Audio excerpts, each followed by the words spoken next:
Assalamualaikum warahmatullahi wabarakatuh. Baiklah, sebelumnya yang saya hormati Bapak Anggir Hidayat sebagai dosen mata kuliah Pancasila.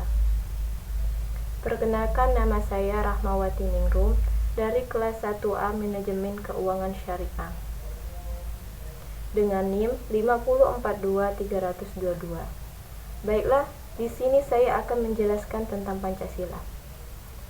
Sebelum lebih lanjut lagi, kita harus mengetahui apa itu Pancasila. Pancasila adalah filsafat dasar Republik Indonesia. Ia berfungsi sebagai prinsip-prinsip panduan bagi negara ini dan diakui dalam pembukaan Undang-Undang Dasar di Indonesia. Istilah Pancasila berasal dari dua kata. Dalam bahasa Sanskerta, Panca yang berarti 5 dan sila yang berarti prinsip atau pilar. Adapun kelima sila tersebut yaitu 1.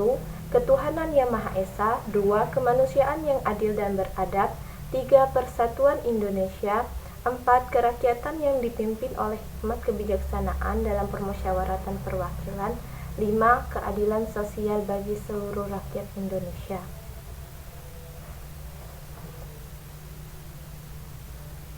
Baiklah, di sini saya akan membahas tentang 1. Sejarah Pancasila, 2.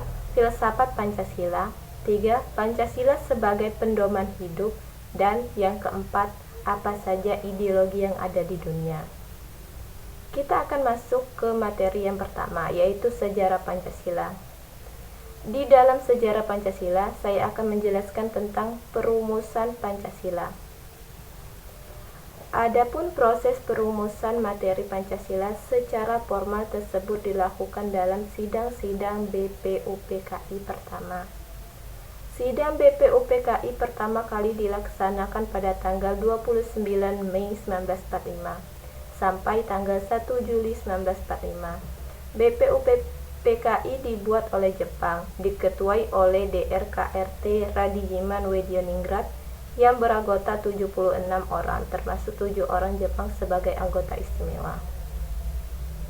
Adapun Piagam Jakarta atau masa reses. Piagam Jakarta adalah rancangan pembukaan Undang-Undang Dasar Negara Republik Indonesia tahun 1945. Rancangan ini dirumuskan oleh Panitia 9 Badan Penyelidikan Usaha-Usaha Persiapan Kemerdekaan Diri Jakarta pada tanggal 22 Juni 1945.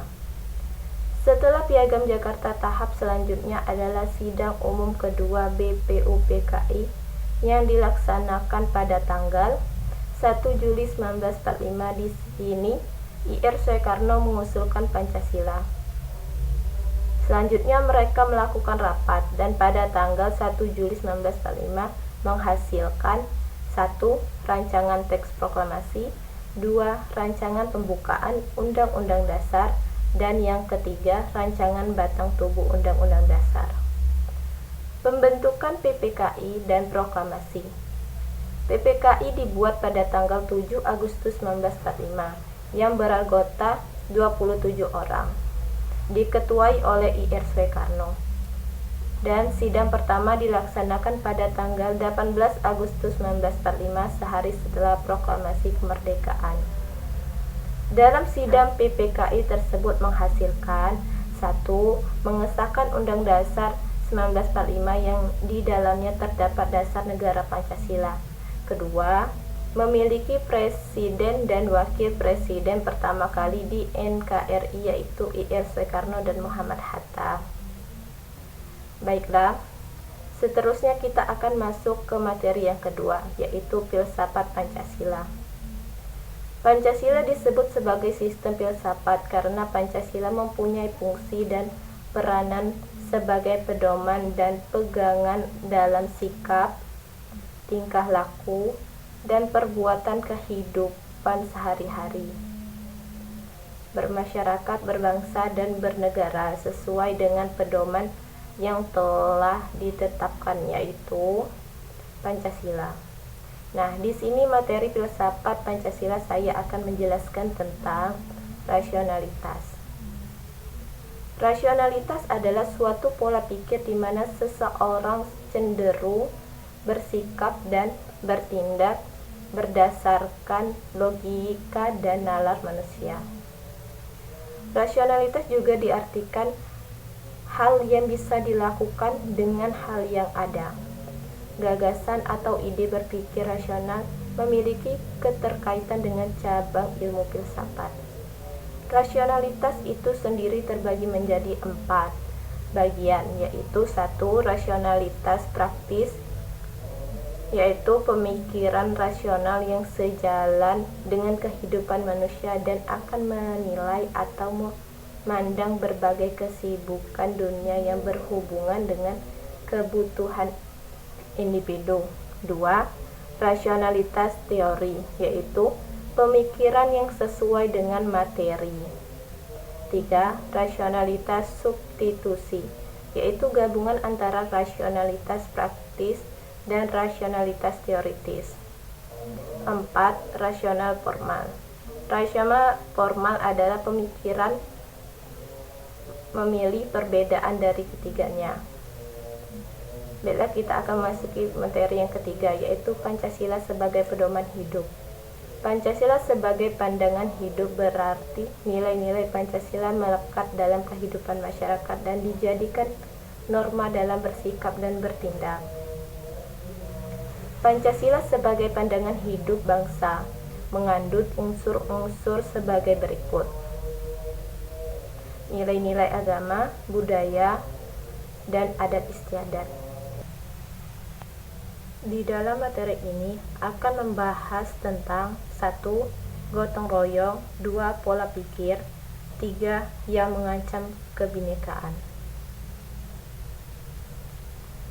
Gotong royong merupakan realisasi dari nilai-nilai Pancasila dalam membangun hidup bersama yang digerakkan oleh kesadaran, akuntabilitas, dan perjuangan dalam hidup bersama demi tujuan yang diharapkan.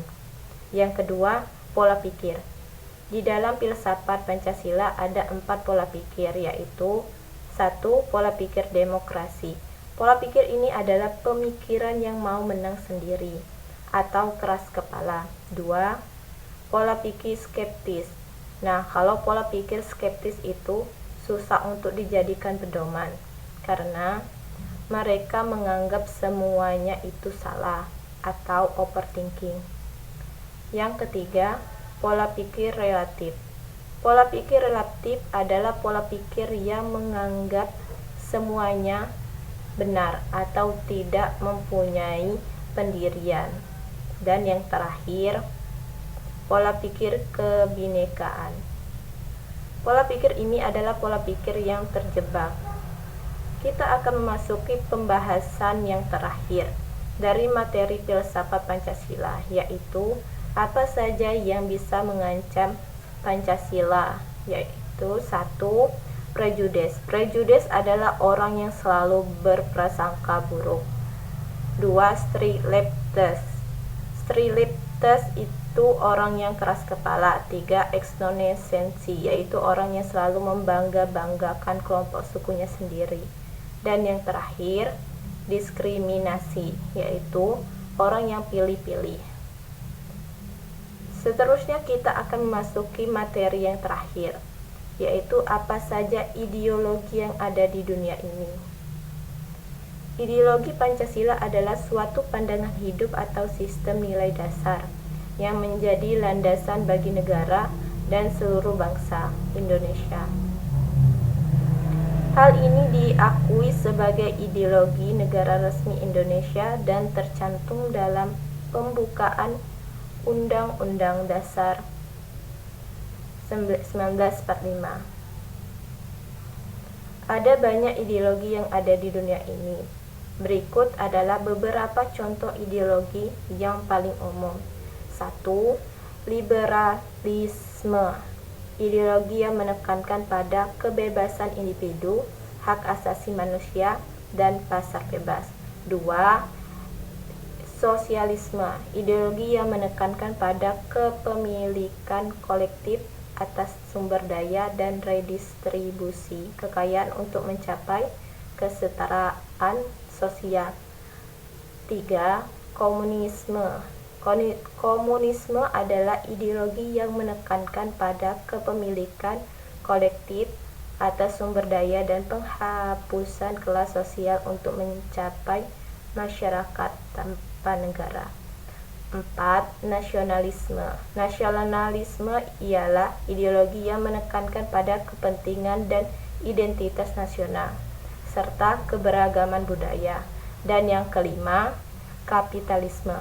Kapitalisme adalah ideologi yang menekankan pada kepemilikan pribadi, pasar bebas, dan persaingan ekonomi.